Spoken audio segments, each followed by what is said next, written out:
Okay, I uninstalled and reinstalled PapersGPT, and as you can see, the window has appeared, and it's still got this sort of strange. It sort of hooks onto the cursor, so that I'm not pressing click, but it's hooked onto my cursor there. So it's following the cursor around, even though I'm not clicking on it.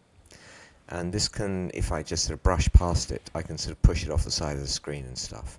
So that's the first issue. I'm not clicking at the moment. It just sort of, you don't need to you don't need to click to drag, in other words.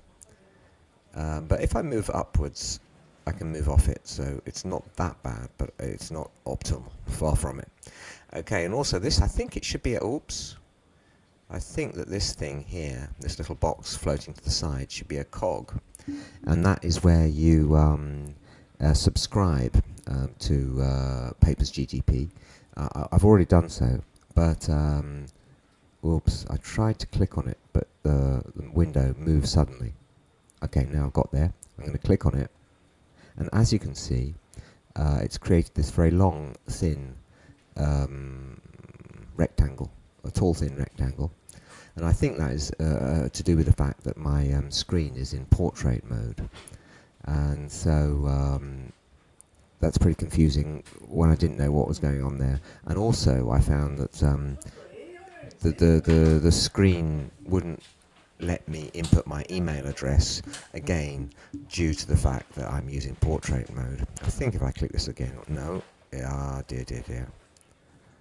Ah, no, I got rid of it. Okay, so now I can use it. And it's also stopped following me around. I now need to click it to get it to work. Okay, so it's working. At the moment.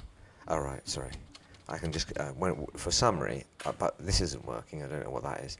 But for summary, I can just click on here, and it should summarize the paper that's open at the moment.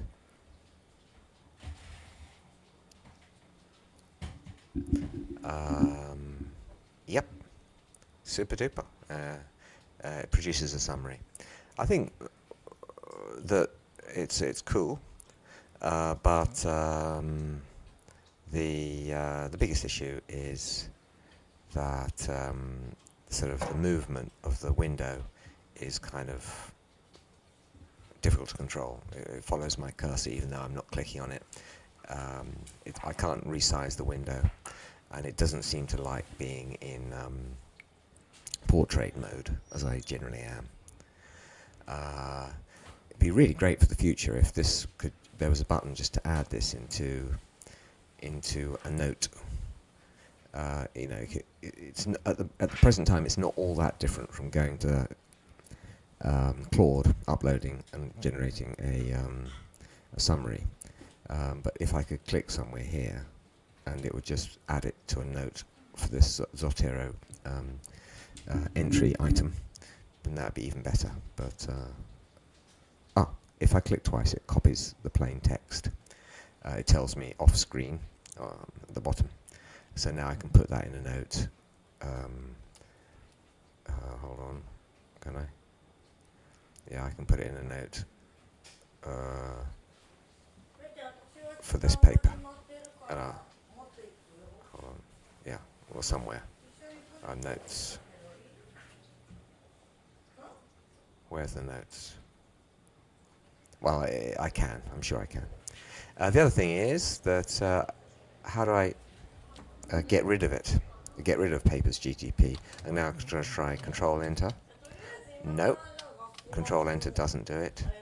And I'll also try the icon. Oh, the icon worked this time. I have had issues trying to get rid of it. It would be nice if Control-Enter worked as well. But yeah, at the moment it's mainly the moving it around, and also it would be great if you could somehow interface with the database. Thank you.